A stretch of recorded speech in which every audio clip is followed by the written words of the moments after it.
langkah yang dilakukan oleh Pak Purbaya ini menurut saya bagus. Menteri Keuangan yang akrab disapa Mas Yudi, sebelumnya Pak Purbaya, hadir dalam sarasehan dan langsung dihadapkan pada dilema anggaran.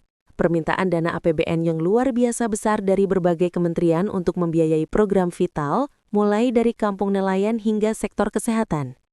Mas Yudi membuka diskusi dengan mengkritik kebijakan fiskal dan moneter sebelumnya yang dinilai pro-siklikal, di mana ekonomi diperlambat ketika seharusnya didorong yang ia sebut sebagai menghilangnya uang dari sistem perekonomian pada periode Mei hingga Agustus. Ia menekankan bahwa dalam kondisi ekonomi melambat, menerapkan pajak secara berlebihan, seperti rencana pajak pernikahan yang sempat disinggung, justru akan semakin menjatuhkan ekonomi dan mengurangi pendapatan pajak.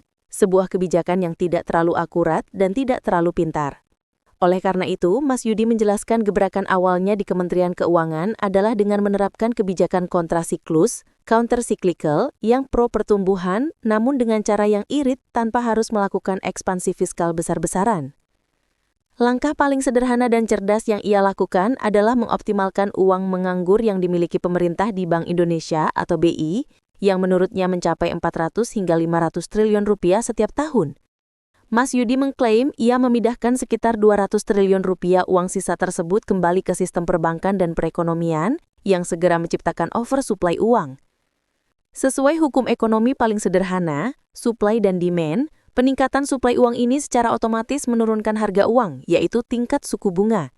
Keberhasilan menurunkan bunga ini, yang tadinya tidak dipercayai publik, kini memicu bergeraknya sektor real. Mas Yudi mencatat optimisme masyarakat mulai pulih dan sudah terlihat pembalikan arah pertumbuhan ekonomi, meskipun belum secepat yang ia harapkan. Meskipun Mas Yudi berupaya mendorong pertumbuhan ekonomi, ia menegaskan bahwa peningkatan tax ratio atau rasio pajak terhadap PDB tetap menjadi prioritas utama, namun harus dilakukan dengan cara yang nyaman bagi masyarakat dan memberi insentif bagi dunia usaha. Ia menyadari bahwa kebijakan menaikkan tax ratio secara paksa saat ekonomi melambat hanya akan menjadi pro-siklikal dan memperburuk keadaan. Oleh karena itu, strategi utama Mas Yudi adalah mengaktifkan kembali sektor swasta atau private sector sebagai mesin utama pertumbuhan, berlawanan dengan era sebelumnya yang didominasi oleh BUMN dan sektor pemerintah. Mas Yudi membandingkan bahwa pada masa sebelumnya, era SBY, tax ratio berada di kisaran 11%, didorong oleh sektor swasta. Sementara pada masa transisi, era Jokowi, tax ratio turun menjadi 10% hingga 10,5% karena dominasi belanja BUMN dan pemerintah. Dengan kebijakan kontrasiklusnya, Mas Yudi memprediksi tax ratio akan kembali naik 1% hingga 2%, yang setara dengan tambahan pendapatan 120 triliun rupiah hingga 240 triliun rupiah tanpa perlu melakukan pengetatan pajak yang agresif. Kebijakan ini didukung oleh announcement effect dari insentif seperti kenaikan pendapatan tidak kena pajak atau PTKP, yang meskipun implementasi pajaknya baru terlihat di bulan Maret tahun depan, sudah memberikan rasa senang kepada masyarakat dan membuat mereka lebih berani belanja. Ia meyakini bahwa sektor real swasta didorong oleh suku bunga yang turun akibat kebijakan fiskal atau moneter yang prudent, akan menjadi pendorong utama yang secara organik menaikkan pendapatan pajak negara, sehingga perbaikan tax ratio tidak lagi menjadi beban, melainkan hasil dari pertumbuhan ekonomi yang sehat. Isu sensitif transfer ke daerah, TKD, juga menjadi fokus perdebatan, menyusul keluhan dari para gubernur terkait pengurangan dana TKD, meskipun Mas Yudi menegaskan bahwa pemotongan tersebut terjadi sebelum ia menjabat sebagai Menteri Keuangan. Meskipun demikian, Mas Yudi menghadapi tantangan dari Menteri Dalam Negeri untuk merevisi anggaran dan menambah TKD sebesar 43 triliun rupiah. Mas Yudi menyampaikan bahwa pandangan pimpinan di atas atau Presiden cenderung menuntut perbaikan dari cara daerah membelanjakan uangnya sebelum adanya penambahan anggaran. Ia menyoroti adanya dana daerah yang menganggur di bank mencapai sekitar 230 triliun rupiah yang seharusnya bisa dipakai untuk menggerakkan ekonomi. Mas Yudi menekankan bahwa semangat otonomi daerah didasarkan pada asumsi bahwa pemerintah daerah lebih tahu kebutuhan daerahnya.